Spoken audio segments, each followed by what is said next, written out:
నాకు సహాయం చేయమని ప్రభువుని అడుగుదాం. అలాగ మనం ప్రార్థనాపూర్వకంగా ఉంటే దేవుడు మనతో మాట్లాడతాడు. వాక్యము లెసన్ చెప్పేటప్పుడు శ్రద్ధగా వింటాం. దేవుడు ఏదైనా ఒక కార్యం ఎంతో క్రయంతో వ్యయంతో చేయబడుతున్న ఈ పరిచర్య మీరు ఆశీర్వదించబడాలని దైవ సేవకులు కోరుతున్నారు. అందుకనే ఒక ఆలోచన కలిగి ఉండి మాట్లాడద్దు. మోకాళ్ళ మీదకి రండి. మీరు ప్రార్థన చేసుకోండి మనసులో. ప్రభు మీకు సహాయం చేస్తాడు.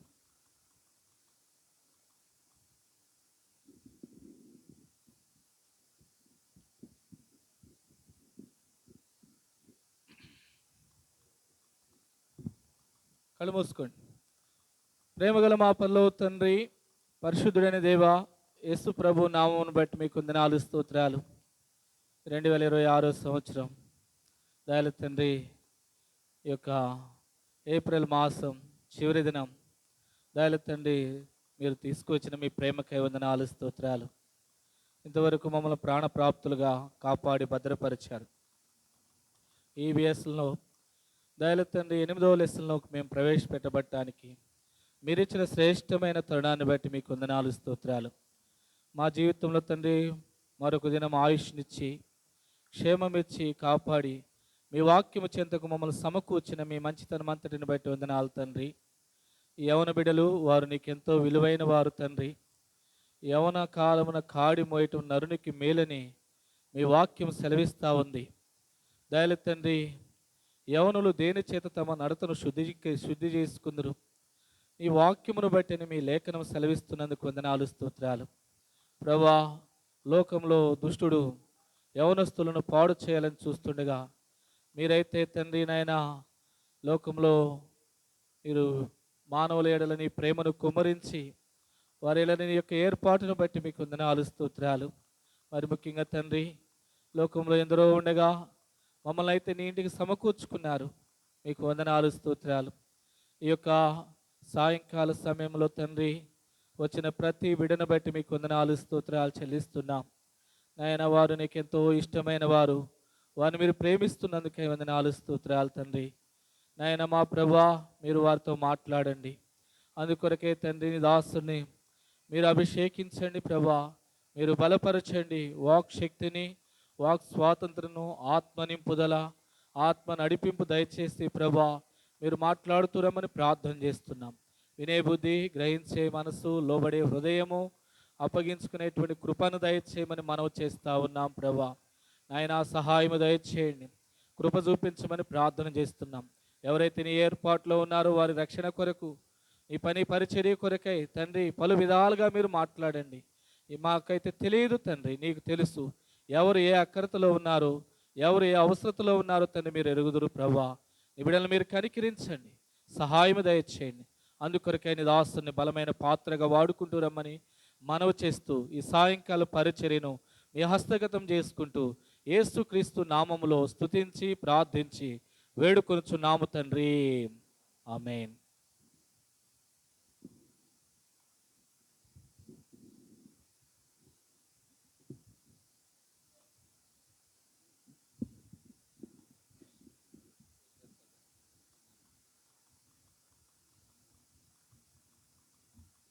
అందరికీ ప్రైజ్ ది లార్డ్. ఈరోజు ఎన్నో రోజు ఈరోజు వాయిస్ వినిపిస్తుందా? నాది వినిపిస్తుందా?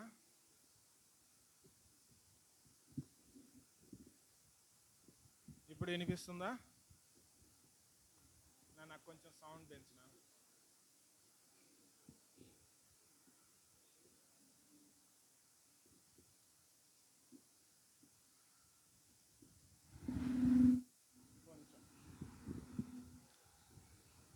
ఇప్పుడు వినిపిస్తుందా వాయిస్? అందరికీ ప్రైజ్ ది లార్డ్. ఈరోజు ఎన్నో రోజు వచ్చాం మనం? 4th డే కదా. తెలుసా మనందరికీ మన పక్కన ఎవరున్నారు అనేది? పరిచయం అయ్యారా లేదా? లేదంటే పరిచయం చేసుకోండి. మన పక్కన వారికి ప్రైజ్ లార్డ్ చెప్పి షేక్ హ్యాండ్ ఇవ్వండి. పేరు తెలుసుకోండి. పేరు తెలుసుకున్నారా? ఈ 4 రోజులు ఇంత మట్టికి పేరు తెలుసుకోకపోతే తెలుసుకున్నారా? ఎందుకు ఇలా చేశాను? ఆ? చెప్పాలి. అందరు భోజనం చేశారా? మంచిగా భోజనం చేశాం కదా. భోజనం చేశామంటే ఏమైద్ది? చెప్పండి. భోజనం చేశామంటే ఏమైద్ది? నిద్ర వస్తుంది. నిద్ర వస్తే తెలియకపోతే వాళ్ళు లేపలేరు కదా మనల్ని. అవునా కదా? అందుకొని మధ్యాహ్న సమయంలో మనం భోజనం చేసామంటే మనకి నిద్ర వస్తుంది. అవునా కదా? ప్రతిరోజు మనం నిద్రపోతాం. ఆ అలవాటు మీదే నిద్ర వస్తుంది. అప్పుడు దేవుని వాక్యం మీద శ్రద్ధ ఉంచలేం. అప్పుడు సాతానుడు ఏం చేస్తాడు? ఇంకా దగ్గరగా వస్తాడు. ఏం చేస్తాడు? మంచిగా నిద్రపోనిద్దాంలే అనుకుంటాడు కదా. ఆ విధంగా కాకుండా మీరు వాక్యాన్ని వినాలని, అదేవిధంగా మీ పక్కన వారు ఎవరు అని తెలుసుకోవాలి. అర్థమైంది కదా? ఈరోజు ఎన్నో లెసన్కి వచ్చాం మనం? 8th lesson. మనము ఇప్పటి వరకు 7 లెసన్లు విన్నాం కదా. ఈ 8వ లెసన్ ఏంటంటే పరిశుద్ధాత్ముడు మనకు ఏ విధంగా సహాయం చేయగలడు అని.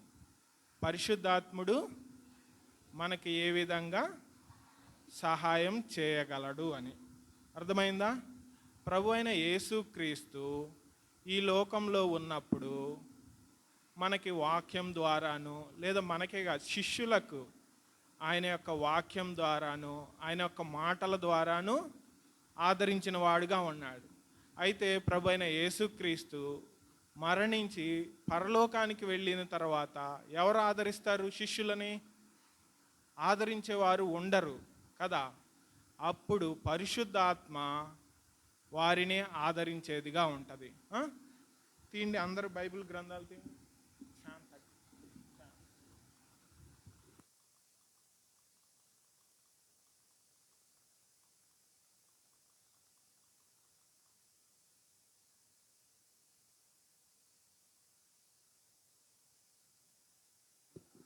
యోహాన్ రాసిన సువార్త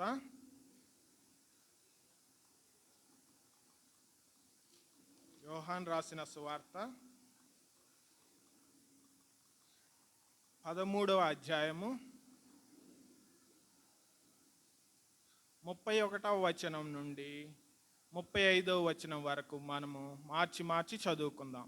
యోహాన్ రాసిన సువార్త 13వ అధ్యాయము 31వ వచనం నుండి 35వ వచనం వరకు మనము మార్చి చదువుకుందాం.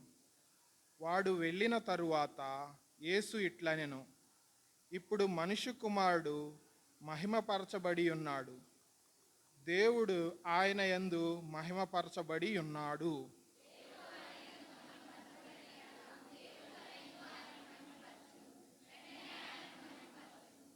పిల్లలారా, ఇంక కొంతకాలము మీతో కూడా ఉందును. మీరు నన్ను వెదుకుదురు. నేనెక్కడికి వెళ్ళుదునో అక్కడికి మీరు రాలేరని నేను యూదులతో చెప్పిన ప్రకారము ఇప్పుడును మీతో చెప్పుచున్నాను.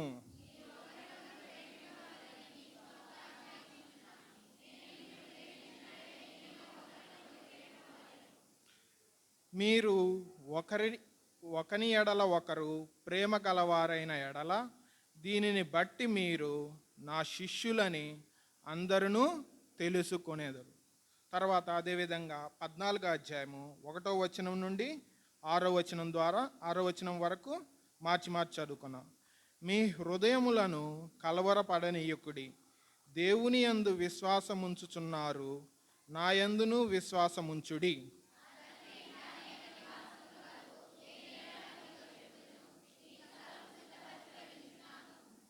నేను వెళ్ళి మీకు స్థలము సిద్ధపరిచిన ఎడల నేనుండు స్థలములో మీరును ఉండులాగున మరలా వచ్చి నా యొద్ద నుండుటకు మిమ్మును తీసుకొని పోవుదును.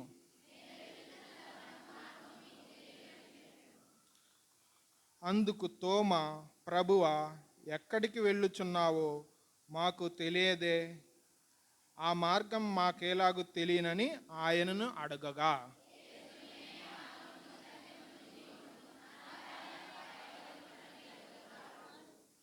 అలానే 16వ వచనం నుండి 18వ వచనం వరకు అందరం కలిసి చదువుకుందాం. 16వ వచనం నుండి 18వ వచనం వరకు అందరము కలిసి చదువుకుందాం. నేను తండ్రిని వేడుకొందును, మీ యొద్ద ఎల్లప్పుడూ నుండుటకై ఆయన ఒక వేరొక ఆధారకర్తను అనగా సత్యస్వరూపియగు ఆత్మను మీకు అనుగ్రహించును. లోకము ఆయనను చూడదు, ఆయన్ను ఎరుగు, ఆయన్ను పొందలేదు.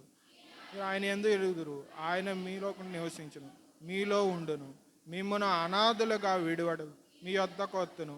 కొంతకాలమైన తర్వాత లోకము నన్ను మరి ఎన్నడను చూడదు. ప్రార్థన చేసుకుందాం.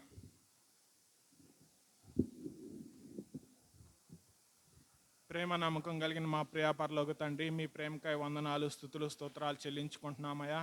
ఈ 2026 సంవత్సరంలో VBSలో మీరు ఇచ్చిన కృపను బట్టి మీకు ఎంతో వందనాలు, స్తుతులు, స్తోత్రాలు చెల్లించుకుంటున్నామయ్యా. 7వ లెసన్ దాకా మీరు ఇచ్చిన కృపను బట్టి మీకు ఎంతో వందనాలు, స్తుతులు, స్తోత్రాలయ్యా. 8వ సెషన్లోకి ప్రవేశిస్తున్నాం ప్రభా. మీ వాక్యంని వారికి అనుగ్రహించండి ప్రభా. చెప్పువాడిని నేను కూడా మంచిగా చెప్పడానికి మీ ఆత్మను దయచేయండి ప్రభా. ఈ వాక్యమును విని యవనస్తులు ఆత్మీయంగా మేలు పొందటానికి మీ కృపను అనుగ్రహించమని యేసు నామమున ప్రార్థించి అడిగి వేడుకొనుచున్నాం తండ్రి.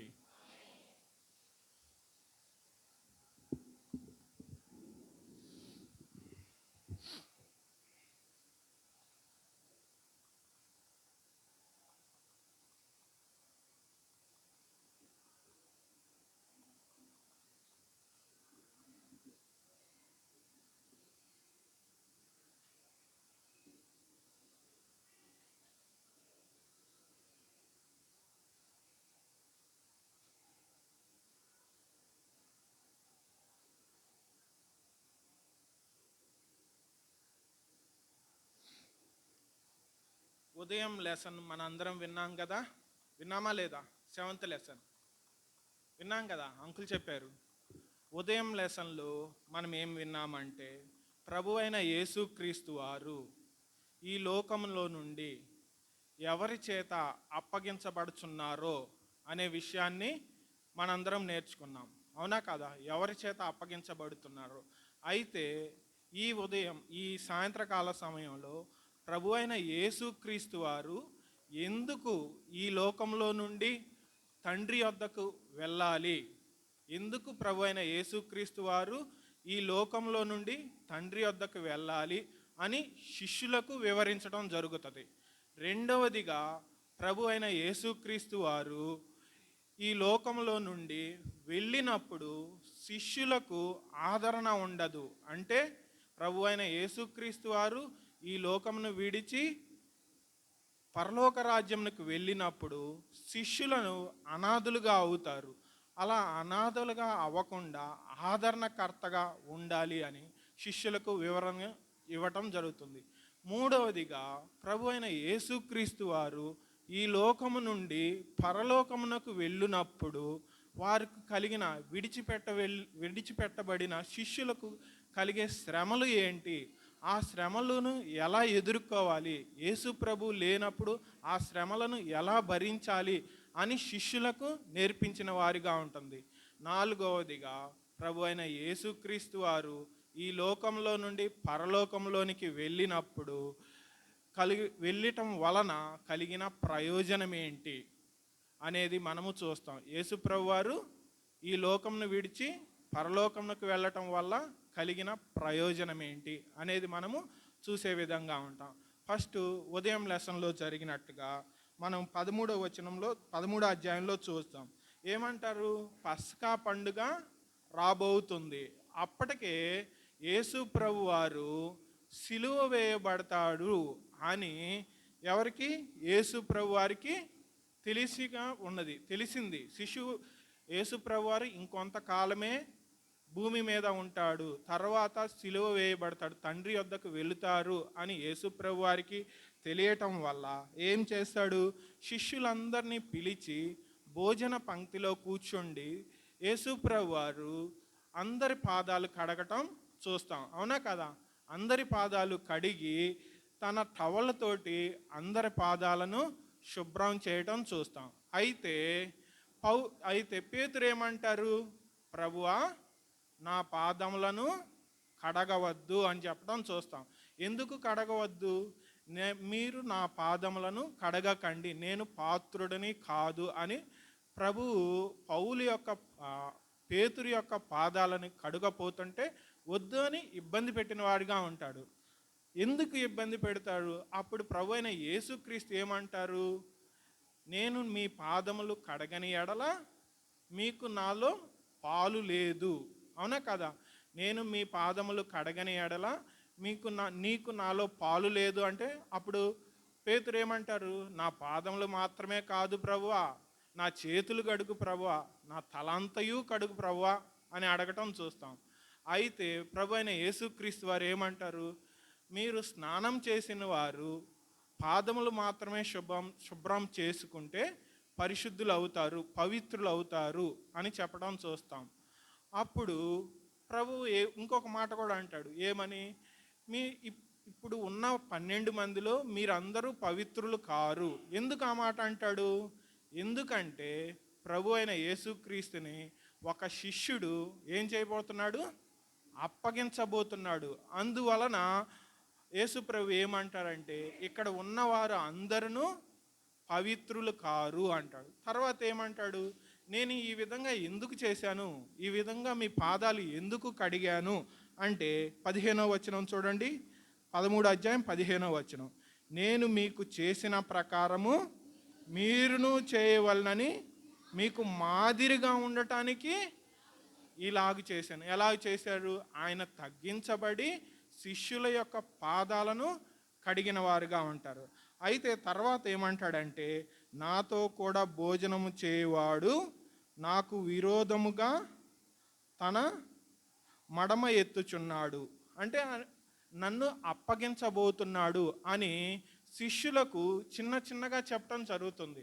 అంటే ప్రభు అయిన యేసుక్రీస్తు వారు కొన్ని దినాల్లో ఈ లోకాన్ని విడిచి పరలోకానికి వెళ్ళుచున్నాను అని శిష్యులను ఒక ప్రిపేర్నెస్ అంటే ప్రిపేర్ చేస్తున్నారు. నేను ఉండను, ఇంకా మీరే ఈ లోకంలో ఉండాలి అని ఒక ప్రిపేర్ చేయటం జరుగుతుంది. అయినా శిష్యులకు అర్థం కావటం లేదు.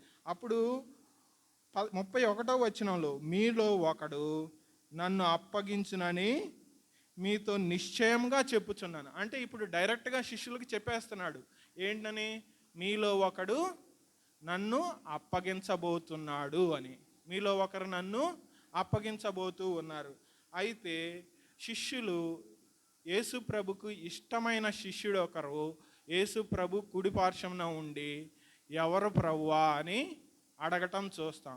అడిగినప్పుడు ప్రభు అయిన యేసుక్రీస్తు ఏమంటాడు? నేను ఒక రొట్టె ముక్కను విప్పి ఎవరికైతే ఇస్తానో అతడే నన్ను అప్పగించును అని చెప్పడం జరుగుతుంది.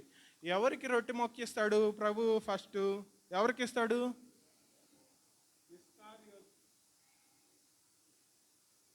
ఇస్కారియోతు యోధాకి ఫస్ట్గా రొట్టె మొక్క ఇస్తాడు. అయితే ఆ రొట్టె మొక్కను తినగానే ఏమైపోతాడు? సాతాను వాణిలో ప్రవేశించింది. అప్పుడు యేసు ప్రభు ఏమంటారంటే మీరు చేయవలసిన పని ఇక చేసేయండి. వాణిలో సాతాను ప్రవేశించగానే మీరు చేయవలసిన పని ఇక చేసేయండి అని ఇస్కారియోతు యోధాకి చెప్తాడు. అయితే వాడు ఏం చేస్తాడు? ఆ మొక్క పుచ్చుకోగానే అక్కడి నుండి లేచి వెళ్ళిపోయిన వాడిగా ఉంటాడు. ఈ విషయము ఉన్న 11 మంది శిష్యుల్లో 10 మంది శిష్యులకి తెలియదు, అక్కడ ఉన్న శిష్యులకి తెలియదు. ఆయనకి ఎందుకు చెప్పాడు ఇలా? ఎందుకంటే పస్కా పండుగ వస్తుంది కాబట్టి పస్కా పండుగకి మాకేమన్నా బట్టలు కుట్టిమని, డబ్బులు అతని దగ్గర ఉంటాయి కాబట్టి బట్టలు కుట్టిమని ఏమన్నా చెప్పాడా, లేదంటే పేదలకు ఏమన్నా పంచటానికి ఏమన్నా డబ్బులు ఇవ్వమని చెప్పాడా అనుకుంటాడు. కానీ ఇస్కారియోతు యోధ ఆ మొక్క పుచ్చుకొని బయటికి వెళ్ళి యేసు ప్రభుని అప్పగించటానికి వెళ్ళిపోతాడన్న. ఇది మనము లాస్ట్ లెసన్లో చూసుకున్నాం. అయితే ఈ లెసన్లో మనం ఎందుకు యేసు ప్రభు వారు ఈ లోకం నుండి పరలోకానికి వెళ్ళాలి అని శిష్యులకు ముందుగానే వివరిస్తున్నాడు. సడన్గా వెళ్ళిపోవచ్చు కదా, యేసు ప్రభు వారు సడన్గా వెళ్ళిపోవచ్చు కదా, కానీ అలా కాకుండా ముందుగానే వాళ్ళకి చెప్పిన వారిగా ఉంటున్నాడు. చూడండి 33వ వచనం. పిల్లలారా, ఇక కొంతకాలము మీతో కూడా ఉందును, మీరు నన్ను వెదుకుదురు, నేను ఎక్కడికి వెళ్ళుచున్నానో అక్కడికి మీరు రాలేరు. చూసారా, శిష్యులకు చెప్తున్నారు, నేను ఎక్కడికి వెళ్తానో అక్కడికి మీరు రాలేరు.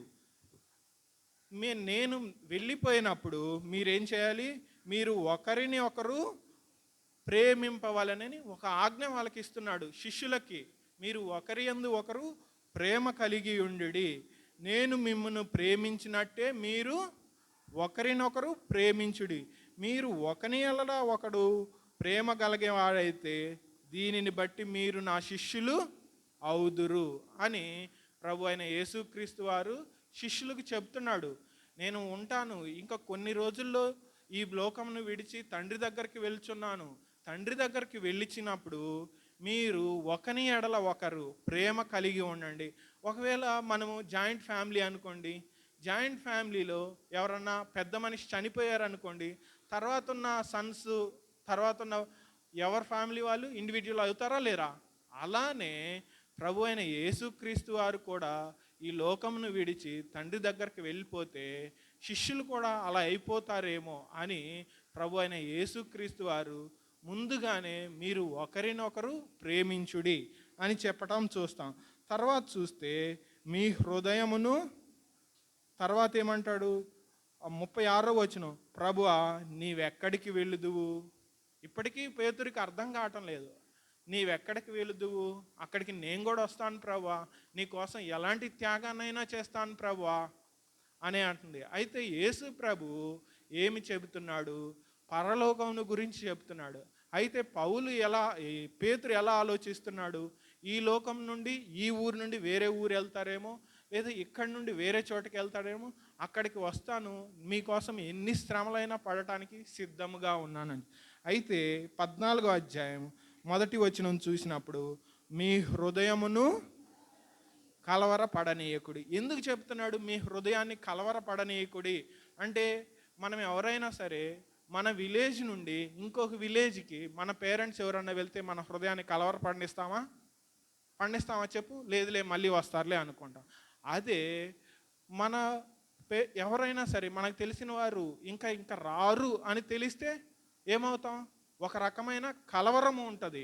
అదేవిధంగా శిష్యులు కూడా కలవరపడతారేమో అని చెప్పి మీ హృదయమును కలవరపడనీయకుడి అని చెబుతున్నాడు. సపోజ్ ఎందుకు వెళ్తున్నాడు యేసు ప్రభు వారు, ఎందుకు వెళ్తున్నాడు తండ్రి దగ్గరికి, ఎందుకు వెళ్తున్నాడు? ఉదాహరణకు చూద్దాం. మన పేరెంట్స్ ఎవరైనా, మన తల్లిదండ్రుల్లో ఎవరికైనా సరే ఉద్యోగరీత్యా అద్దంకి నుండి హైదరాబాద్కి ట్రాన్స్ఫర్ అయింది అనుకోండి. ట్రాన్స్ఫర్ అయితే మనం ఏం చేస్తాం? మా నాన్నకి ఈరోజు ట్రాన్స్ఫర్ అయిందని చెప్పి మన నాన్న వచ్చేసేసి మన లగేజ్ అంతా తీసుకొని మూవర్స్ అండ్ ప్యాకర్లో వేసి లారీలో వేసి హైదరాబాద్ వెళ్ళిపోతామా? వెళ్ళిపోతే ఏమవుతుంది? ఎక్కడ ఉండాలో మనకి తెలియదు. ఒకవేళ సపోజ్ వేసుకెళ్ళామనుకోండి, అట్లా ఎక్కడుంటాం మనం? ఆ లారీని తీసుకుపోయి అప్పుడు టూలెట్ బోర్డు చూసి ఈ ఇల్లు రెంట్కి ఇస్తారా మాకు అని చెప్పి ఆ ఇంట్లో ప్రవేశించే వారంగా ఉంటామా? అలా ఉండం కదా. మనం ఏం చేస్తాం? మన ఫాదర్కి ట్రాన్స్ఫర్ అయితే మనము ఫస్ట్ ఏ ఆఫీస్లో పనిచేస్తున్నామో అక్కడ ఫస్ట్ రిలీవ్ అవుతాం. రిలీవ్ అయిపోయి మన ఫాదర్ ఏం చేస్తాడు? దూరం అయితే ఒక 1 వీక్ అక్కడుండి ఆ ఆఫీస్లో జాయిన్ అయిపోయి అక్కడ మా పిల్లలు ఏం చదువుతున్నారు, మా పిల్లలు డిగ్రీ చదువుతున్నారా, లేదా మా పిల్లలు ఇంటర్మీడియట్ చదువుతున్నారా, మా పిల్లలు స్కూల్ ఎడ్యుకేషన్లో ఉన్నారా అని, మా పిల్లలకి మంచి స్కూల్ ఏది అని ముందు చూసుకుంటారా లేదా? ముందు చూసుకొని తర్వాత ఏం చేస్తారు? ఆ దగ్గరలో టూలెట్స్ ఎక్కడ ఉన్నాయో చూసుకొని దానికి అడ్వాన్స్ ఇచ్చి తరువాత ఈరోజు వచ్చి జాయిన్ అవుతామని మళ్ళా మన తండ్రి వారు ఇక్కడికి వచ్చి మనలను తీసుకొని మన లగేజ్ అంతా తీసుకొని మనము అప్పుడు అక్కడికి వెళ్ళే విధంగా ఉంటాం. అదేవిధంగా ప్రభు అయిన యేసుక్రీస్తు వారు కూడా ఏం చెప్తున్నాడు? ఇప్పుడు చదవండి, రెండో వచనం. నా తండ్రి ఇంట అనేక నివాసములు కలవు, లేని ఎడల మీతో చెప్పుదును, మీకు స్థలము సిద్ధపరచ వెళ్ళుచున్నాను. నేను వెళ్ళి మీకు స్థలము సిద్ధపరచని ఎడల నేనుండు స్థలములో మీరును ఉండులాగన మరలా వచ్చి నా యొద్ద నుండి మిమ్మలను తీసుకొని పోవుదును. చూసారా ఏ విధంగా అయితే ప్రభు అయిన యేసుక్రీస్తు పరలోక తండ్రి దగ్గరికి వెళ్తున్నాడు అంటే ఒక గృహాన్ని సిద్ధపరచటానికి వెళ్ళి తర్వాత వచ్చి ఎవరైతే యేసు ప్రభుని నమ్ముకుంటారో వారిని కూడా తీసుకు వెళ్ళటానికి గృహాన్ని సిద్ధపరచడానికి వెళ్తున్నాడు. అయితే 4వ వచనం చదవండి. నేను వెళ్ళుచున్న స్థలమునకు మార్గము మీకు తెలియనని చెప్పాను. ఆ మార్గం ఏంటో, ఆ మార్గం ఏమై ఉండొచ్చు? యేసు ప్రభు వెళ్ళే మార్గం ఏమై ఉండొచ్చు? యేసు ప్రభు ఈ లోకంలో ఎలా జీవించాలి, ఆయన చెప్పిన మాటలు, ఆయన చేసిన అద్భుత కార్యములు ఏమై ఉన్నాయో అది ఆ మార్గాన్ని అనుసరించినప్పుడు పరలోక రాజ్యానికి వెళ్ళవచ్చు అని చెబుతాడు. అయితే పక్కనున్న తోమా ఉంటాడు. మీరు వెళ్ళే మార్గం మాకెలా తెలుస్తుంది ప్రభువా అంటారు. చూసారా, ప్రభుతోనే ఉన్నారు తోమా, అయినను వారు ఇంకను బాహ్యంగానే ఆలోచించేవారిగా ఉన్నారు, అంటే భూలోక సంబంధంగానే ఆలోచించేవారిగా ఉన్నారు. మీరు వెళ్ళే మార్గము చూడండి. అందుకు తోమా, ప్రభువా ఎక్కడికి వెళ్ళుచున్నావో మాకు తెలియదే, ఆ మార్గం ఎలాగూ తెలియనని ఆయనను అడుగగా. చూసారా, తోమా ఏమడుతున్నాడు? మీరు ఎక్కడికి వెళ్తున్నారు నాకు తెలియదు ప్రభువా, ఆ మార్గం ఎలాగుంటుందో మాకు చెప్పండి ప్రభువా. అందుకు యేసు ప్రభు వారు ఏమంటారు? 6వ వచనం చదవండి. నేనే మార్గమును సత్యమును జీవమును, నా ద్వారా తప్ప ఎవడును తండ్రి యొద్దకు రాడు. ఎవరు చెప్పండి? యేసు ప్రభు. యేసు ప్రభు మాత్రమే మార్గం ఆయనే, సత్యం ఆయనే, జీవము ఆయనే. ఆయన ద్వారా తప్ప ఎవరును తండ్రి యొద్దకు రాదు. ఎంత బాగా చదువుతున్నారు చెప్పండి. యేసు ప్రభు చూయించిన మార్గంని మనము వెళ్ళాలి అని చెప్పి యేసు ప్రభు వారు చెప్పిన విధంగా ఉంటున్నారన్నమాట. అదేవిధంగా చూసినట్లయితే ప్రభు అయిన యేసుక్రీస్తు వారు అపోస్తుల కార్యము మత్తయి సువార్త 26వ అధ్యాయము 59వ వచనం చదవండి. మత్తయి సువార్త 26వ అధ్యాయము 59వ వచనం నుండి 61వ వచనం దాకా చదవండి. ప్రధాన యాజకులను మహాసభ వారందరూ యేసుని చంపవలెనని ఆయనకు విరోధముగా అబద్ధ సాక్ష్యములు వెదుకుచుండిరి. కానీ అబద్ధ సాక్షకులు అనేకులు వచ్చినను సాక్ష్యమేమియు దొరకలేదు. తుదకు 2 మనుషులు వచ్చి ఈ దేవాలయమును పడగొట్టి 3 దినములలో దానిని కట్టగలనని చెప్పాను. చూసారా, ప్రభు అయిన యేసుక్రీస్తును సిలువ వేయటానికి ఎవరికైనా మీరు అర్థం చేసుకోండి, ఎవరికైనా మరణ శిక్ష వేసే అంత శిక్ష వేశారు అంటే అతడు ఎంతమైన ఘోరమైన పాపం చేసి ఉండాలి, అవునా కదా? మనకు అప్పుడప్పుడు తెలుస్తుంది. ఏంటిది? మన దేశంలో ఒకరికి ఉరి శిక్ష వేశారు. ఎందుకు వేస్తారు? ఎవరో వాళ్ళని ఒక 20-30 మందిని చంపితే కానీ ఉరిశిక్ష వేయరు. అలాంటిది ప్రభువుని ఎందుకు సిలువ వేయాలనుకుంటున్నారు? ఏమన్నాడు? ఈ ఆలయాన్ని పడగొట్టి 3 రోజుల్లో, ఒక్క మాట అన్నందుకే అర్థమైందా? ప్రభు ఏ విధంగా అన్నాడు? ఆత్మానుసారంగా నేను 3 రోజుల్లో చనిపోయిన తర్వాత 3 రోజుల్లో లేస్తాను అనే అర్థంలో చెప్తే, అయితే అప్పటికే యేసు ప్రభు వారి మీద కక్ష కట్టిన వారై ఈ చిన్న విషయానికి అబద్ధ సాక్ష్యాన్ని ప్రకటించటానికి అబద్ధ సాక్ష్యం చెప్పించి యేసు ప్రభుని సిలువ వేసిన వారుగా ఉన్నారు. అర్థమవుతుంది కదా? ఇంత చిన్న విషయానికి ఎవరైనా సిలువ వేస్తారా చెప్పండి? మనం ఏదన్నా సోషల్ మీడియాలో చూస్తూ ఉంటాం, ఏదన్నా చిన్న పోస్ట్ పెట్టామనుకోండి, ఏమవుతుంది? పోలీసు వాళ్ళు వస్తారు, 41 నోటీస్ ఇస్తారు, తర్వాత అంతటితో వదులుతారు, అంతే కదా? అలానే మనం చిన్న పోస్ట్ పెట్టామని మనల్ని దేశపోయి ఊరేస్తారా? చేస్తారా? కానీ చిన్న మాటకి అయితే ఇది ప్రభు అయిన యేసుక్రీస్తు వారు తనను తాను అప్పగించుకోవడానికి ఈ పని చేశారు. తెలీదా ప్రభు అయిన యేసుక్రీస్తు వారికి సిలువ వేస్తారని? యేసు ప్రభు వారు వచ్చినదే, మానవ రూపంలో వచ్చిందే ఆయన మనందరి పాపముల కొరకు, మనందరి పాపముల విమోచించడం కోసం యేసు ప్రభు వారు ఈ లోకానికి వచ్చిన వారిగా ఉంటున్నాడు అనమాట. ఆయనకి తెలియదా ఆయన వీళ్ళందరినీ, ఆయనకి పవర్ లేదా? వాళ్ళందరినీ సిలువ వేసే వాళ్ళని దగ్గరికి రానికుండా చేసే అంత పవర్ లేదా? ఉంది. అయితే మన పాపములను విమోచించడం కోసం యేసు ప్రభు వారు తన్ను తాను త్యాగం చేసుకున్నారనమాట. అర్థమైందా? ఎందుకు యేసు ప్రభు వారు ఈ లోకంను విడిచి వెళ్ళాలి అనే దానికి రెండోదిగా, యేసు ప్రభు వారు ఈ లోకాన్ని విడిచి వెళితే ఏం కావాలి? ఆదరణకర్త కావాలి. అవునా కాదా? ఇప్పుడు శిష్యులు చూశారు కదా, పేతురు ఏమంటున్నాడు? ప్రభువా, నువ్వు ఎక్కడికి వెళ్తావో చెప్పు, నీకోసం నేను వచ్చేస్తానంటున్నాడు. తర్వాత ఏమంటున్నాడు? తోమా ఏమంటున్నాడు? ప్రభువా, నువ్వు ఎక్కడికి వెళ్తావో మాకెలా తెలుస్తుంది అంటాడు.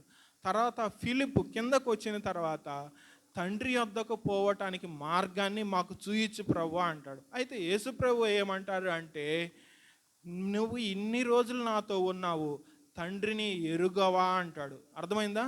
మీరు ఇన్ని రోజుల నుండి నాతో ఉన్నారు, తండ్రిని ఎరుగవా అంటారు. ఈ ముగ్గురు ఎలా ఆలోచిస్తున్నారు? అలాంటి వారు ప్రభు అయిన యేసుక్రీస్తు ఈ లోకంలో నుండి వెళ్ళిపోయారు అని తెలిస్తే, ఒక ఆదరణకర్త లేకపోతే వారి పరిస్థితి ఎలా ఉంటుంది చూడండి, అర్థం చేసుకోండి. అదేవిధంగా ఏదన్నా ఒక చిన్న ఇష్యూ మన ఫ్యామిలీలో ఎవరన్నా మనము వాళ్ళ మీద డిపెండ్ అవుతాం. అలాంటి వారు సడన్గా ఈ లోకంలో లేరు అని తెలిస్తే మనకి ఎలా ఉంటుంది? ఎంతో బాధతో ఉంటాం. ఎంతో బాధతో కాదు, ఎంతో విలవిల్లాడిపోతాం. మనం ఆర్థికంగా కూడా ఎంతో నష్టపోయే వారిగా కూడా ఉంటాం. ట్యూషన్ ఫీజులు కూడా కట్టలేని పరిస్థితికి ఒక్కోసారి వస్తాం. అదేవిధంగా లేదంటే మనకి ఒక 3 నెలలు 4 నెలల్లో చనిపోతారు అని మనకు ముందు తెలిస్తే ఏం చేస్తాం? మనం ఏం చేయాలి, తర్వాత ఏం చేయాలి అనేది తెలుసుకొని ఉంటాం. అదేవిధంగా ప్రభు అయిన యేసుక్రీస్తు వారు కూడా శిష్యులకు ఆయన వెళ్ళిపోయిన తర్వాత ఏమి చేయాలి అనేది చెప్పేవారిగా ఉంటున్నారు. చూడండి 16వ వచనం చూడండి, 14వ అధ్యాయం 16వ వచనం చెబుతాడు, నేను తండ్రిని వేడుకొందును, మీ యొద్ద ఎల్లప్పుడూ ఉండుటకు వేరొక ఆదరణకర్తను, అనగా సత్యస్వరూపియగు ఆత్మను మీకు అనుగ్రహించును. లోకము ఆయనను చూడదు, ఆయనను ఎరుగదు, ఆయనను పొందనేరదు.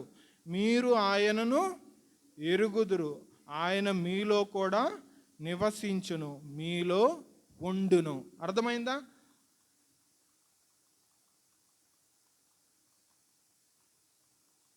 మన దేవుడు ఎవరు? త్రియేక దేవుడు. అర్థమైందా? దీనికి డిఫరెన్స్ మీరు తెలుసుకోవాలి. త్రియేక దేవుడు అంటే తండ్రి, కుమార, పరిశుద్ధాత్మ. తండ్రి ఎక్కడ ఉంటాడు? పరలోకంలో సింహాసనం మీద ఉంటారు. అవునా కదా? తండ్రి. అయితే కుమారుడు ఎవరు? తండ్రియే కుమారుడిగా మానవ రూపాన్ని ఎత్తి ఈ లోకంలో మనము చేసిన పాపముల కోసం ఒకరు బలి అవ్వాలి కాబట్టి ఈ లోకంలోకి మానవ రూపంలో వస్తారు. అర్థమైంది కదా? తండ్రి అంటే ఎవరు, కుమారుడు అంటే ఎవరు. తర్వాత మూడవరు ఎవరు? పరిశుద్ధాత్మ. పరిశుద్ధాత్మ అంటే ఏంటి? పరిశుద్ధాత్ముడు కూడా యేసు ప్రభు వలె ఒక మనిషి రూపంలో ఉండే వ్యక్తే. అయితే యేసు ప్రభు మానవ రూపంలో ఉన్నాడు అనుకోండి, ఎక్కడ ఉండగలుగుతాడు చెప్పండి? యేసు ప్రభు మానవ రూపంలో ఉన్నాడు అనుకోండి, ఎక్కడ ఉండగలుగుతాడు? ఒక ప్రదేశంలో మాత్రమే ఉండగలుగుతాడు. అంతేనా? సపోజ్ మన ఫాదర్ ఉన్నాడు, ఆయన వేరే కాంటినెంట్లో అంటే వేరే దేశంలో ఎక్కడో సట యూఎస్ఏలో ఉన్నాడు అనుకోండి, ఒకే టైంలో ఆంధ్రప్రదేశ్లో లేదా అద్దంకిలో, యూఎస్ఏలో, అమెరికాలో ఉండగలుగుతారా చెప్పండి? ఉండగలుగుతా. అదేవిధంగా యేసు ప్రభువు కూడా మనిషి రూపంలో ఉంటే ప్రపంచమంతా ఉండగలుగుతాడా చెప్పండి? ఒకే ప్రదేశంలో ఉండగలుగుతాడు. అయితే ఆయన మన పాపముల కోసం శిలువలో రక్తము కార్చి మహిమా దేహంతో తండ్రి వద్దకు వెళ్ళి తండ్రిని వేడుకుంటున్నాడు. ఏమని? తండ్రిని వేడుకుంటున్నాడు, సత్యస్వరూపియగు ఆత్మను మా శిష్యులకు అనుగ్రహించండి అని తండ్రిని వేడుకుంటున్నాడు. అప్పుడు పరిశుద్ధాత్మ అనుకోండి, పరిశుద్ధాత్మ ఈ లోకానికి వచ్చింది. ఎవరైతే యేసు ప్రభువుని కలిగి ఉంటారో, యేసు ప్రభు మాటలను నమ్ముతారో, యేసు ప్రభువుని సొంత రక్షకుడిగా అంగీకరిస్తారో వారందరిలో పరిశుద్ధాత్మ ఉంటుంది. ఈ లోకము చూశారు కదా, 17వ వచనం, ఈ లోకము ఆయనను చూడదు. ఆయన అంటే ఎవరు? పరిశుద్ధాత్మను చూడదు, ఆయనను ఎరుగదు. ఆయన అంటే ఎవరు? పరిశుద్ధాత్మ. ఆయనను పొందనేదు. అంటే ఈ లోకంలో ఎవరైతే యేసు ప్రభుని నమ్ముకోరో వారి యొక్క హృదయంలో పరిశుద్ధాత్మ ఉండదు. తర్వాత వచనం చదవండి. మీరు ఆయనను ఎరుగుదురు. మీరంటే ఎవరు? శిష్యులు. శిష్యులతో పాటు ఎవరైతే యేసు ప్రభుని అంగీకరించిన వారిగా ఉంటున్నారో మీరు ఆయనను ఎరుగుదురు. ఆయన మీలో నివసించును, తర్వాత మీలో ఉండును, మిమ్మును అనాథలుగా విడువను, మీ యొద్దకు వత్తును. కొంతకాలమైన తర్వాత లోకము నన్ను మరి ఎన్నటికీ చూడదు. ప్రభువైన యేసుక్రీస్తు వారు శిష్యులను బలపరుస్తున్నాడు. మీకోసం పరిశుద్ధాత్మ వస్తుంది, నేను కొంతకాలమైన తర్వాత ఈ లోకంలో నుండి విడిచి వెళ్ళవలసిందిగా ఉందని. అదేవిధంగా 27వ వచనం చూడండి. ఆదరణకర్త. ఎవరన్నా చదవండి 27వ వచనం. 26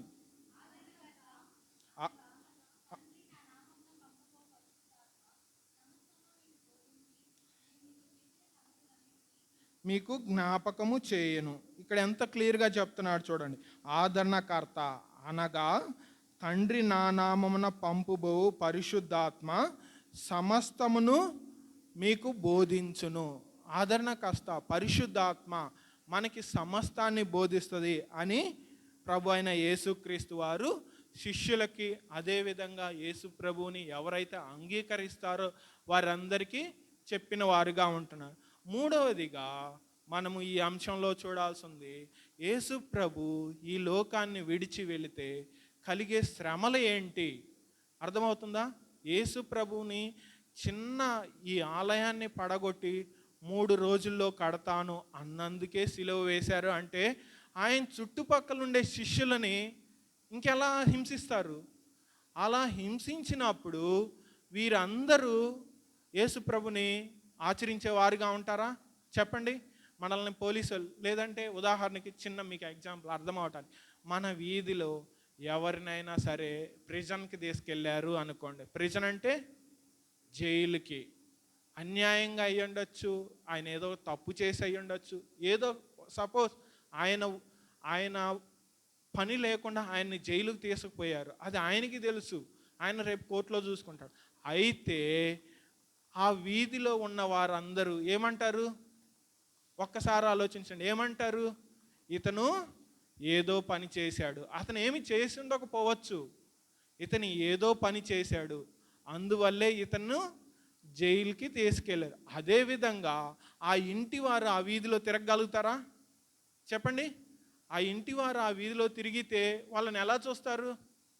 వీరు జైలుకి వెళ్ళొచ్చారు, వీళ్ళ ఇంట్లో వాళ్ళు జైలుకి వెళ్ళొచ్చారు, వీరు తప్పులు చేశారు అనే ఒక రకమైన నెగిటివ్ ముద్ర వేయటం జరుగుతుంది. అదేవిధంగా ప్రభు అయిన యేసుక్రీస్తును కూడా సిలువ వేసి కొరడాలతో కొట్టి మరణింపజేసిన వారు శిష్యులను వదులుతారా? చెప్పండి. కనిపిస్తే ఏదో ఒకటి చేస్తారు. అయితే ఆ కష్టకాలంలో కూడా ప్రభువుని ఏలాగు సేవించాలి, వారు దేవుని యందు ఏలాగు ఉండాలి, వారికి ఆదరణ ఏలాగు ఉండాలి అని ప్రభు అయిన యేసుక్రీస్తు వారు చెబుతున్నారు. 15వ అధ్యాయం 5వ వచనం చెప్పండి, చదవండి. ద్రాక్షావళిని నేను, తీగలు మీరు. ఎవడు నా యందు నిలిచి ఉండునో, నేను ఎవని యందు నిలిచి ఉండునో వాడు బహుగా ఫలించును. చూడండి, శిష్యులకు చెప్తున్నాడు, అది అయిపోయిన తర్వాత ఆ భోజనం చేసిన తర్వాత శిష్యులను ఇంకొంచెం సేపట్లో యేసు ప్రభువును తీసుకువెళ్తారు అనంగా గెష్చమనే గెష్చమనే ద్రాక్ష తోటకి శిష్యులను 11 మంది శిష్యులను తోడుకొని యేసు ప్రభువారు ఆ తోటకు వెళుతున్నాడు. ఆ తోటలో వెళ్ళి ప్రభు అయిన యేసుక్రీస్తు వారు ఏం చూపిస్తున్నారు? ఒక ద్రాక్ష చెట్టును చూపిస్తున్నాడు, ఒక ద్రాక్ష తోటను చూపిస్తున్నాడు. ఆ ద్రాక్ష తోటలో ఏమంటున్నాడు? ద్రాక్షావళిని నేను, తీగలు మీరు. నా యందు ఎవడు నిలిచియుండునో వాడు బహుగా ఫలించును. మీరు సాధారణంగా అర్థం చేసుకోండి, ఒక ద్రాక్ష తీగ మంచిగా ఫలించాలి, ద్రాక్ష రసం రావాలి అంటే ఏం కావాలి చెప్పండి? వాటర్ కావాలా లేదా? ఎరువు కావాలి. మంచిగా మనం వాటర్ ఎరువు ఇచ్చినప్పుడే మంచి ఫలాన్ని ఫలించేవారుగా ఉంటుంది. అంతేనా కాదా? ద్రాక్ష చెట్టు అనే కాదు, ఏ ఫలమైనా సరే మనం మంచిగా ఎరువు వేసి వాటర్ పోసినప్పుడు మాత్రమే మంచి ఫలాలను ఫలించేదిగా ఉంటుంది. అదేవిధంగా ప్రభు అయిన యేసుక్రీస్తు వారు మీలో పరిశుద్ధాత్మ మంచిగా ఉన్నప్పుడు జీవాత్మ ఎప్పుడు ఉంటుంది? మంచి ఫలము అంటే నీరంటే ఏంటి? మనము ఉదయాన్నే లేచి వాక్యంను చదివి దేవుని యందు రక్షణ పొంది ఆ వాక్యంని మనము రోజు ధ్యానించడం వల్ల మనకు ఆత్మీయమైన మేలు జరుగుతుంది. ధ్యానించటం వల్ల మనకు ఉజ్జీవం కలుగుతుంది. ధ్యానించటం వల్ల మనము ఆత్మీయమైన ఫలమును ఫలించే వారంగా ఉంటాం. ఆత్మీయమైన ఫలం అంటే ఏంటి? ప్రేమ, సంతోషము, సమాధానము, దీర్ఘశాంతము, దయాళత్వము, మంచితనము, విశ్వాసము, సాత్వికము, ఆశా నిగ్రహము. ఈ ఫలాన్ని మనం ఫలించాలి అంటే ఏం చేయాలి? మనము మంచిగా వాక్యాన్ని ధ్యానించాలి. వాక్యాన్ని ధ్యానించినప్పుడు మనకి మంచిగా ఫలించే వారిగా ఉంటాం. మనము ఏ త్రోవలో నడవాలి అనేది మనకి మంచి మార్గాన్ని చూయించేదిగా ఉంటుంది. మంచి మార్గంలో నడిచినట్లయితే మనం ఎక్కడికి వెళ్తాం? ప్రభువు యొక్క కుడి పార్శ్వమున ఒక ఇల్లుని నిర్మించుకునే వారిగా ఉంటాం. అదేవిధంగా మనము 26వ వచనము 27వ వచనం చదువుదాం. ఆదరణకర్త 26 నాన్న. తండ్రి యొద్ద నుండి మీ యొద్దకు నేను పంపబోవు ఆదరణకర్త అనగా తండ్రి యొద్ద నుండి బయలుదేరు సత్యస్వరూపి అయిన ఆత్మ వచ్చినప్పుడు ఆయన నన్ను గురించి సాక్ష్యమిచ్చును. మీరు మొదటి నుండి నా యొద్ద ఉన్నవారు కనుక మీరును సాక్ష్యమిచ్చుదురు. చూడండి, ఆదరణకర్త వచ్చినప్పుడు, ఆదరణకర్త అంటే పరిశుద్ధాత్ముడు. పరిశుద్ధాత్ముడు అంటే మనం వాక్యం చదివినప్పుడు యేసు ప్రభువుని గురించి మనము తెలుసుకునే వారంగా ఉంటాం. యేసు ప్రభువుని గురించి మనం తెలుసుకున్న వారంగా ఉంటే ఆయన మనకు ఆదరణకర్తగా ఉంటాడు. నాలుగవది ఏంటంటే, యేసు ప్రభువు ఈ లోకంలో నుండి పరలోకానికి వెళ్ళుట వలన మనకు కలిగిన ప్రయోజనం ఏంటి? మనకే కాదు, శిష్యులకు కలిగిన ప్రయోజనం గురించి నేను ఇక్కడ ఉంటే ప్రయోజనం ఉండదు. ఎందుకు? శరీరంలో ఉంటాను కాబట్టి సర్వాంతరం నేను ఉండలేను. అదే నేను వెళ్ళి తండ్రిని వేడుకొని పరిశుద్ధాత్మను మీకు పంపించిన ఎడల పరిశుద్ధాత్మ అందరి దగ్గర ఎవరైతే యేసు ప్రభును విశ్వసిస్తారో వారందరితోనూ ఉంటుందని ప్రభువు చెప్తాడు. చూడండి, 16వ అధ్యాయం 7వ వచనం. అయితే నేను మీతో సత్యము చెబుతున్నాను. ఏమంటున్నాడు? అయితే నేను మీతో సత్యము చెబుచున్నాను, నేను వెళ్ళుట వలన మీకు ప్రయోజనకరము. నేను వెళ్ళని ఎడల ఆదరణకర్త మీ యొద్దకు రాడు. నేను వెళ్ళిన ఎడల ఆయనను మీ యొద్దకు పంపుదును. చూడండి, ప్రభు అయిన యేసుక్రీస్తు వారు శిష్యులకు చెప్తున్నాడు. శిష్యులకే కాదు, మన అందరికీ చెబుతున్నాడు. ఎందుకంటే ప్రభు అయిన యేసుక్రీస్తు శరీరంలో ఉంటే ఆయన ఒక చోటకే ఉంటాడు. అయితే ప్రభు అయిన యేసుక్రీస్తు మనం చేసిన పాపముల నిమిత్తము సిలువలో బలి అయి దేవుని వద్దకు వెళ్ళి మన కోసము నిత్యము మనతో ఉండే ఆదరణకర్తని ఈ లోకానికి పంపించటం వలన మనము ఏ విధంగా నడుచుకోవాలి, మనం ఎలా ప్రవర్తించాలి, మనం ఎటువంటి మార్గంలో ప్రవేశించాలి అని మనకి ఆదరణకర్త చెప్తా ఉంటుంది. మనకి ఆదరణకర్త ఏ విధంగా ఉంటుందంటే, మనకు ఎలా ఉంటుంది? మనకి ఆదరణకర్త గైడ్గా ఉంటుంది. గైడ్గా అంటే మనం ఒక తెలియని ప్రదేశానికి వెళ్ళామనుకోండి, మనం ఒక టూరిస్ట్ ప్రదేశానికి వెళ్ళామంటే మనకు అక్కడ తెలియదు, ఒక లోయలు ఉంటాయి, గుంటలు ఉంటాయి. అయితే వాటిని ఎక్స్ప్లోర్ చేయటానికి మనం ఒక గైడ్ని పెట్టుకుంటాం. అదేవిధంగా మన ఆత్మీయ జీవితంలో కూడా మనం ఎన్నో తెలియని మార్గంలో వెళ్ళటానికి అవకాశం ఉంది. ఎందుకు అంటే మనము ఈ లోకంలో ఉన్నాము కాబట్టి. అయితే మనకి పరిశుద్ధాత్మ ఏ విధంగా చేస్తుంది? గైడ్లా ఉపయోగపడుతుంది. రెండవది ఏంటి? మనకి ఎలా ఉపయోగపడుతుంది? ఎలా ఉపయోగపడుతుంది? హెల్ప్ చేస్తుంది. అర్థమవుతుందా?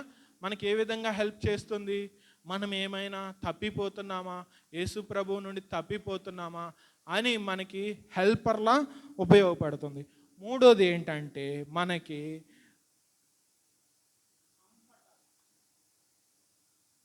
కంఫర్టర్, అంటే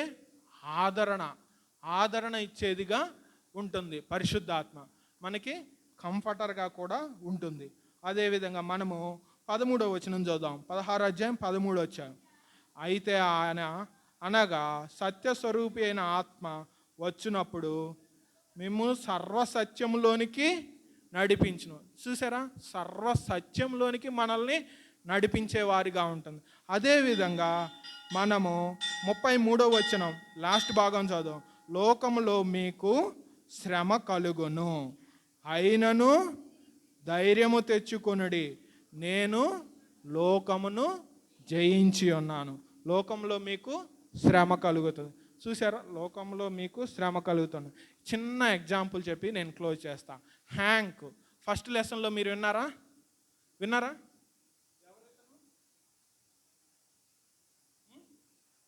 హ్యాంక్ ఇతను ఒక గ్యాంగ్స్టర్.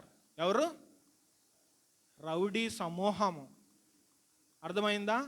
అయితే ఇతడు యేసు ప్రభుని నమ్ముకున్నాడు, అంటే ఏబీసీలోనికి వచ్చాడు. యేసు ప్రభుని అడిగాడు, యేసు ప్రభుని బిలీవ్ చేశాడు. మూడోది యేసు ప్రభుని కన్ఫెషన్ చేశాడు, ఏబీసీలోనికి వచ్చాడు. అప్పుడు ఆయన రక్షణ పొందుతాడు. అయితే కొన్ని రోజులు అయిన తర్వాత వాళ్ళ ఫ్రెండ్, ఎవరు? వాళ్ళ ఫ్రెండ్ టోనీ అని. ఎవరితను? టోనీ ఎదురుగా వస్తాడు. అయితే గ్యాంగ్స్టర్ ఏమైపోయాడు? మారు మనసు పొందాడు. నేను ఇలా రక్షణ పొందాను, నేను ఈ పాత జీవితాన్ని వదిలేశాను అని టోనీకి చెప్పినవాడుగాను. అయితే టోనీ రక్షణ పొందాడా? లేదు. గ్యాంగ్స్టర్ ఫ్రెండ్స్ ఎలా ఉంటారు? గ్యాంగ్స్టర్స్ లానే ఉంటారు. అందుకని ఏం చేశాడంటే అనవసరంగా హంక్ని కొట్టినవాడిగా ఉంటున్నాడు. ఇతనిని టోనీ కొట్టినవాడిగా ఉంటున్నాడు. అయితే అదే పాతలో ఉంటే, పాత జీవితాన్ని కలిగి ఉంటే ఏం చేసేవాడు చెప్పండి? పాత జీవితాన్ని కలిగి ఉంటే ఇతను కూడా కొట్టి పెద్ద గొడవ చేసేవాడు. అయితే ఆయన ఏబీసీ ద్వారా రక్షణ పొందాడు కాబట్టి ఏం చేశాడు? అతనిని కొట్టలేడు. అతనిని పరిశుద్ధాత్మలోకి జీవించటానికి శాలి అని సహాయపడుతుంది. హ్యాంక్ని రక్షణలోకి నడిపించటానికి శాలి అని పరిశుద్ధాత్మ ఎలా వర్క్ చేస్తుంది అని అతనికి నేర్పించిన విధంగా ఉంటుంది. అదేవిధంగా మన జీవితంలో కూడా యేసు ప్రభుని నమ్ముకున్నప్పుడు ఎన్నో శ్రమలు వచ్చే విధంగా ఉంటాయి. అయితే వాటి నుండి మనము జయము పొందటానికి మనకి ఎవరు ఉపయోగపడతారు? పరిశుద్ధాత్మ ఉపయోగపడుతుంది. ఆ విధంగా మన జీవితాల్లో కూడా పరిశుద్ధాత్మ కలిగి జీవించాలని మీ అందరినీ కోరుకుంటున్నాం. Thank you.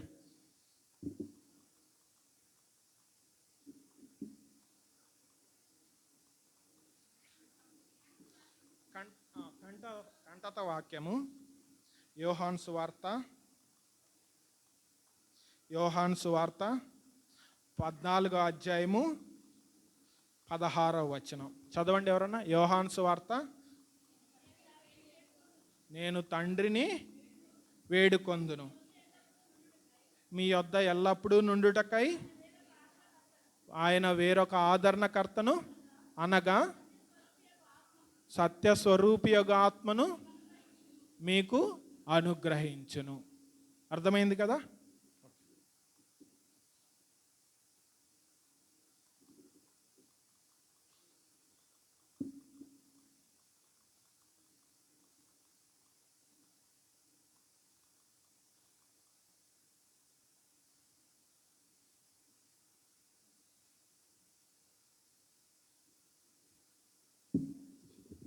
మోకాళ్ళ మీదకి రండి, ప్రార్థన చేసుకుందాం.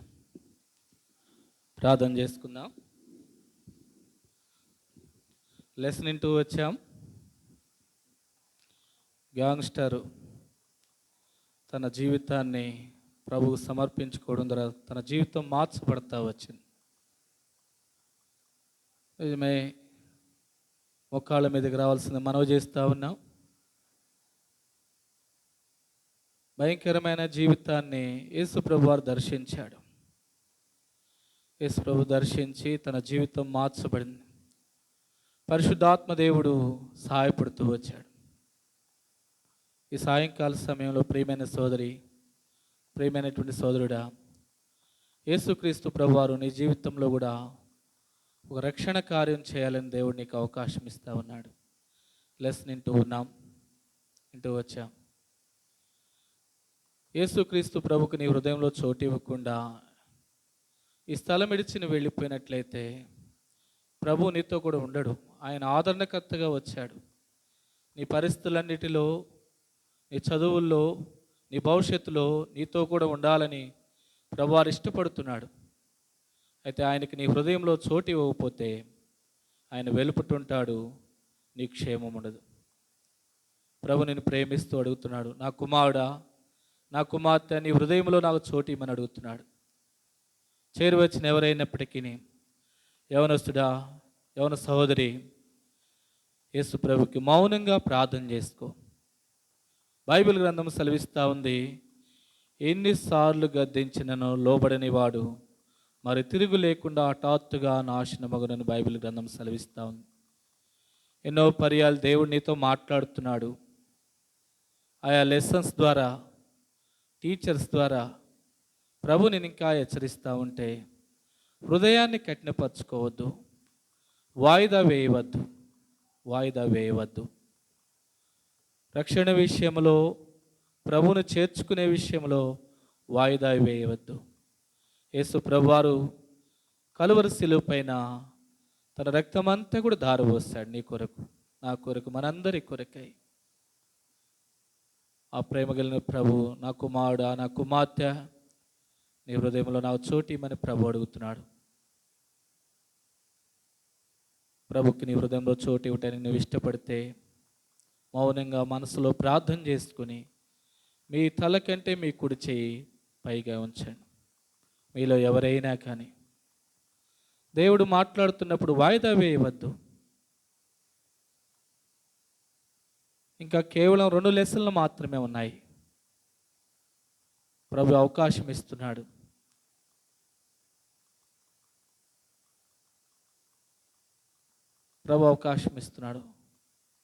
ప్రియమైనటువంటి సోదరి, సోదరుడా, తీర్మానం లేకుండా వెళ్ళవద్దు. తీర్మానం కలిగి ఉండు. ప్రార్థన చేసుకో. కళ్ళు తెరిచి చూడొద్దు, అటు ఇటు చూడొద్దు. మోకాళ్ళ మీద ఉండు, ప్రభువుకు ప్రార్థన చేసుకో. ప్రభు నిన్ను ప్రేరేపిస్తే నువ్వు వాయిదా వేయవద్దు, ఎగతాళి అనుకోవద్దు. ధైర్యంగా నీ చేయి ఆ చెయ్యిని ప్రభు పట్టుకుంటాడు. ప్రభు సాయం చేసేవాడు ఉంటాడు. ఎవరైనా ఉన్నట్లయితే మీ చేయి కనబడి రీతిగా చూపించండి. ముందు పక్క. ప్రియమైన సోదరి, దేవుడిని దీవించును గాక. ఇంకెవరైనా ఉన్నట్లయితే, యవన సహోదరుడా, ఒకసారి ఆలోచన చేయి. ప్రభు నేను ప్రేమిస్తా ఉన్నాడు, ఇంకా సమయం ఇస్తున్నాడు. ఇంకా దేవునితో ఆటలాడుకోవద్దు. దేవుడు నిన్ను ఇంకా దర్శిస్తున్నాడు. ఎవరైనప్పటికీ మరొక తరుణం మీకు సమయం ఇవ్వబడుతుంది. తీర్మానం చేసుకోవాలని మనవి చేస్తా ఉన్నాం.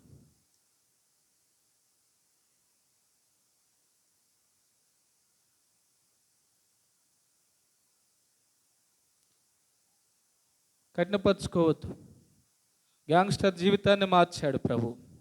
భయంకరమైన వ్యక్తుల జీవితాన్ని మార్చాడు ప్రభు. నీ జీవితాన్ని కూడా మార్చి దేవుడు నిన్ను ఆశీర్వదించాలని కోరుతున్నాడు. చివరిసారిగా అడుగుతున్నాం, ఇంకెవరికైనా ఒకవేళ సమయం పోతే మరలా రాదు, ఈ చేయి తల కంటే పైగా ఉంచండి. ఎవరైనా కానీ ఇంకా మీరు ప్రేరేపించబడితే, ప్రభు నీతో మాట్లాడుతుంటే వాయిదా వేయకుండా తీర్మానం చేసుకోవాలని మనవి చేస్తూ ఉన్నాం.